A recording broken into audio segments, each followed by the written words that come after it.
कपिल जी, मैं आपको धन्यवाद देता हूं और ये फिल्म बनाने के लिए, ये वेब सीरीज बनाने के लिए बहुत बहुत धन्यवाद। कहां का सत्यमेव जयते, कहां का सत्यमेव जयते, कहां का सत्यमेव जयते। सुप्रीम कोर्ट के जजेस, हाई कोर्ट के जजेस जरूर इसको देखें और आत्मचिंतन करें कि भारत की न्याय प्रणाली कहां पहुंच गई है। भारत में टोटल 5 करोड़ केसेस तो वो हैं जो district court, high court, supreme court में है। इसका मतलब 5 करोड़ परिवार न्याय की आशा में बैठा हुआ है।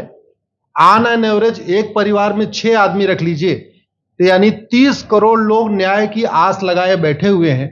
30 करोड़ का मतलब एक अमेरिका, 30 करोड़ का मतलब 15 ऑस्ट्रेलिया, 30 करोड़ का मतलब 7 कनाडा, 30 करोड़ का मतलब 1.5 ब्राजील।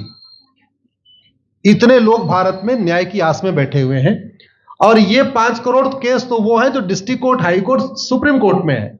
इसके पैरेलल हमारे देश में एक और जुडिशियल सिस्टम है, उसको कहते हैं तहसीलदार, एसडीएम, एडीएम, डीएम, कमिश्नर, जहां पे चकबंदी के मुकदमे चलते हैं। वो इस 5 करोड़ में काउंटेड नहीं है।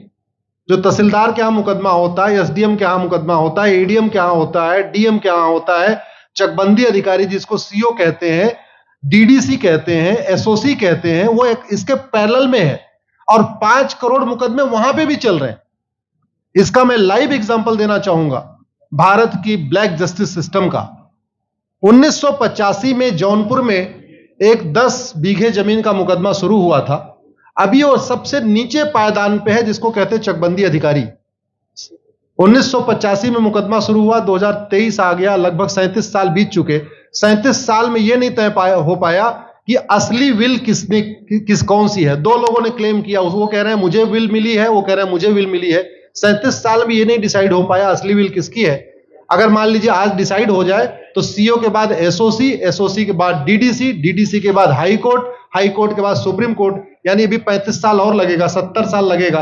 सेकंड जनरेशन मुकदमा लड़ रही है, ऑलरेडी सेकंड जनरेशन मुकदमा लड़ रही है और इसी स्पीड से काम हुआ तो मुझे लगता है थर्ड जनरेशन आके मुकदमा जाके तब जाके सुप्रीम कोर्ट पहुंचेगा। दूसरा एग्जांपल, एक ग्लेरिंग एग्जांपल आपको देता हूं। 1971 के वॉर में पाकिस्तान में बम फेंकने वाले, पाकिस्तान के फौजियों के बहुत सारे बैंकर तोड़ने वाले एक कर्नल कबोत्रा है, पंचकुला में रहते हैं। दुश्मनों को उन्होंने दांत तोड़ दिए। आज 2000 से उनके मकान पे किसी ने कब्जा किया हुआ है। 2023 आ चुका है, 23 साल में वो अपने मकान को नहीं छुड़ा पाए। अभी मामला पंचकुला की डिस्ट्रिक्ट कोर्ट में है, उसके बाद चंडीगढ़ हाई कोर्ट जाएगा, फिर सुप्रीम कोर्ट जाएगा। तो 23 साल में वो सबसे नीचे पायदान पे है। वास्तविकता यह है, अंग्रेज चले गए, अंग्रेजी कानून यहीं छोड़ गए, अंग्रेजी व्यवस्था यहीं छोड़ गए। यह व्यवस्था भारत में न्याय देने के लिए नहीं बनी थी। यह जो न्यायिक जुडिशियल सिस्टम था भारत में जो बनाया गया, वो केवल और केवल भारत को लूटने बांटने के लिए बनाया गया था। क्योंकि कानून वही चल रहा है, जुडिशियल सिस्टम वही चल रहा है, इवन हमारा ड्रेस भी वही चल रहा है। अंग्रेज काले कपड़े पहनते थे, हम भी काले कपड़े पहनते हैं। अंग्रेज जून के महीने में उनको गर्मी लगती थी तो 1 महीने छुट्टी करके इंग्लैंड चले जाते थे। आज भी हमारा हाई कोर्ट, सुप्रीम कोर्ट पूरे मई जून बंद रहता है। अंग्रेजों को क्रिसमस के टाइम में दिसंबर में छुट्टी मनाना जाना होता था, 1 महीने छुट्टी कर चले जाते थे। आज भी हमारी हाई कोर्ट, सुप्रीम कोर्ट दिसंबर में, क्रिसमस के टाइम में 15 दिन 20 दिन बंद हो जाती है। तो सोच वही है, किताबें वही है, व्यवस्था वही है, कानून वही है, तो स्वाभाविक सी बात है जस्टिस होगा कहां से? जस्टिस कैसे होगा? हम 2023 में 1860 का इंडियन पिनल कोड लेके घूम रहे, 1861 का पुलिस एक्ट लेके घूम रहे, गवाहों के बयान 1872 के कानून से हो रहे। हमने सब कुछ वर्ल्ड क्लास कर लिया, लेकिन अपने जस्टिस सिस्टम को कंपेयर करने की कोशिश ही नहीं किया। जितने में एक एयरपोर्ट बनता है, एक एयरपोर्ट बनाने में 25,000 करोड़ की लागत आती है। अगर हमारी सरकारों ने एक एयरपोर्ट की कीमत जुडिशियल सिस्टम पे खर्च कर दिया होता तो हमारी न्यायिक व्यवस्था अच्छी हो गई होती। आज घटिया, चूंकि अकाउंटेबिलिटी नहीं है, जुडिशियल सिस्टम में कोई अकाउंटेबिलिटी नहीं है। किसी के साथ न्याय हो जाए, अन्याय हो जाए, कोई फर्क नहीं पड़ता। निर्दोष को जेल हो जाए, जज की कोई अकाउंटेबिलिटी नहीं। दोषी को बेल हो जाए, जज की कोई अकाउंटेबिलिटी नहीं। लाख लोग जेल में सड़ रहे हैं, लाखों धोखेबाज भ्रष्टाचारी बाहर घूम रहे हैं, मूल कारण है ब्लैक जस्टिस सिस्टम। आपने बहुत अच्छा आपने इस पे वेब सीरीज बनाया है, और इस देश में world class airport, world class highway, world class shopping mall, सब कुछ वर्ल्ड क्लास बना लिया। इनफैक्ट अपना मोबाइल का डेटा सुरक्षित रखने के लिए हमारे सांसद, विधायक, जज आईफोन भी यूज करते हैं।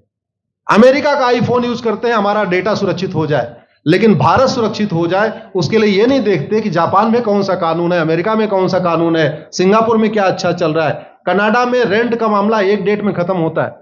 सिंगापुर में अभी कुछ दिन पहले एक व्यक्ति के पास 900 ग्राम गांजा पाया गया, उसको फांसी हुई है। दोबारा वहां ड्रग स्मगलिंग होगी क्या? तो भारत में चाहे वो ड्रग स्मगलिंग है, माफिया राज है, ह्यूमन ट्रैफिकिंग है, इन सब के लिए हमारा जस्टिस सिस्टम जिम्मेदार है। कोई भी अपराध होता है उसमें दो पक्ष होता है, एक पीड़ित, एक अपराध करने वाला। जो पीड़ित होता है वो चाहता है जल्दी उसको न्याय मिल जाए, अपराध करने वाला चाहता है मुकदमा लंबा चले। भारत का न्यायिक सिस्टम अपराध करने वाले के साथ खड़ा है। बलात्कारी चाहता है उसका मुकदमा 30 साल चले, और मुकदमा 30 साल चलता है। भू माफिया चाहता है कि गरीब की जमीन पे कब्जा कर ले, उसका मुकदमा 50 साल चले, और आज की डेट में मुकदमा 50 साल चल रहा है। इसका मतलब वर्तमान न्यायिक सिस्टम बलात्कारी के पक्ष में है, भू माफिया के पक्ष में है, ड्रग स्मगलर के पक्ष में है, ह्यूमन ट्रैफिकर के पक्ष में है, नक्सलियों के पक्ष में है, माओवादियों के पक्ष में है, जो लोग देश विरोधी काम कर रहे हैं उनके पक्ष में है। 40 साल 50 साल के बाद किसी व्यक्ति ने मिलावट करके लोगों का स्वास्थ्य खराब कर दिया, उसको 50 साल के बाद सजा हो रही है। इस बीच उसने कम से कम पता नहीं कितने लोगों का और भी कर दिया।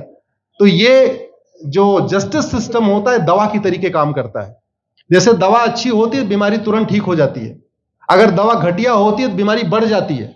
दवा खाने के बाद शरीर एज इट इज नहीं रहता, या तो बीमारी ठीक होती है या तो बीमारी बढ़ती है। अगर कोई आदमी एक गांव में किसी के साथ कुछ गलत कर दे, उसको 6 महीने के अंदर सजा हो जाए, साल भर के अंदर हो जाए, दूसरा अपराध वहां नहीं होगा। लेकिन अगर उस व्यक्ति को पनिशमेंट नहीं मिला तो स्वाभाविक सी बात है उसने उसको और मोटिवेट कर दिया। कहते नहीं ऐसे बुखार है, तुरंत 2 गोली खाइए बुखार ठीक हो गया, लेकिन अगर आपने दवा नहीं खाई या गलत दवा खा लिया तो टाइफाइड होगा या निमोनिया होगा। दुर्भाग्यवश ये हमारा जस्टिस सिस्टम यही कर रहा है। आज की डेट में जितनी समस्याएं हैं, चाहे वो घूसखोरी है, जमाखोरी है, मिलावटखोरी है, कालाबाजारी है, नशा तस्करी है, मानव तस्करी है, सोना तस्करी है, ड्रग स्मगलिंग है, या नक्सलवाद है, या माओवाद है, या कट्टरवाद है, जो भी समस्याएं हैं, उसका एक बहुत बड़ा कारण यह है कि हमारा जस्टिस सिस्टम उसको टैकल नहीं कर पा रहा है, उसको पकड़ नहीं पा रहा है, और इसीलिए भारत में अराजकता है। मैं तो इतने जानता हूं, ऐसी कोई बीमारी नहीं जिसकी कोई दवाई नहीं, ऐसी कोई समस्या नहीं जिसका कोई समाधान नहीं। हम हर चीज के लिए बाहर से चीजें खरीदते हैं, तो हम ये क्यों नहीं देख रहे हैं कि आखिर चाइना का जस्टिस सिस्टम कैसा है, सिंगापुर का कैसा है, कनाडा का कैसा है, फ्रांस का कैसा है, और अमेरिका का कैसा है। हम क्यों नहीं बेस्ट प्रैक्टिसेस उनकी अडॉप्ट कर लेते। दुनिया के कई देशों ने नार्को पॉलीग्राफ ब्रेन मैपिंग कानून बना दिया। मेरी बहन दीपिका नारायण बैठी हुई है, ये लगातार फॉल्स केसेस के खिलाफ, इनको मैं देखता रहता हूं, एक्टिव रहती है। एक कानून बन जाए नार्को पॉलीग्राफ ब्रेन मैपिंग, और कंप्लेन पे अंडरटेकिंग ले लिया जाए कि जो कुछ मैं शिकायत कर रहा हूं इसके लिए मैं अपना नार्को पॉलीग्राफ ब्रेन मैपिंग कराने के लिए तैयार हूं, हजारों की संख्या में फेक केसेस खुद ही खत्म हो जाएंगे। आज की डेट में लोग जुडिशरी की लापरवाही के साथ साथ फर्जी केस से परेशान है, फर्जी गवाही से परेशान है, फर्जी एफआईआर से परेशान है, हजारों परिवार परेशान है। कई बार देखा गया कि जो फैमिली के केसेस होते हैं उसमें कितने सारे फेक केसेस भी आ रहे हैं। तो जो वास्तव में दोषी हैं उनको पनिशमेंट नहीं मिल पा रहा है, जो निर्दोष हैं उनके खिलाफ फर्जी केसेस हो रहे हैं। आज की डेट में गांव में एक दबंग अगर जमीन कब्जा कर लेता है, किसी की हिम्मत नहीं पड़ती उसके खिलाफ कोई गवाही दे दे। लोगों को अपनी जमीन छुड़ाने में 30-30 साल लड़ना पड़ रहा है, 35 साल लड़ना पड़ रहा है। अगर 30 साल 35 साल के बाद कक्कड़ जी उसको अपनी जमीन मिल भी गई तो उसके साथ न्याय कहां हुआ? 35 साल में उसका टाइम बर्बाद हो गया, 35 साल में उसका पैसा बर्बाद हो गया, 35 साल वो मेंटल ट्रॉमा में रहा, 35 साल उसने तारीख पे तारीख झेली है। और मैं तो डिस्ट्रिक्ट कोर्ट में कई बार जाके देखा, ऐसे परिवारों को देखता हूं जिनके पास बस से आने के लिए पैसा नहीं है, साइकिल से आते हैं। ऐसे परिवारों को देखता हूं जो चाय नहीं पी सकते अपने पैसे से, बेचारे घर से रोटी बांध के और अचार लेके आते हैं, लेकिन वहां मजबूरी में वकील को पैसा देते हैं। तो हमारी कोर्ट कचहरी वास्तव में दलाली का अड्डा बन गया है। हमारी कोर्ट कचहरी भ्रष्टाचार का अड्डा बन गया है।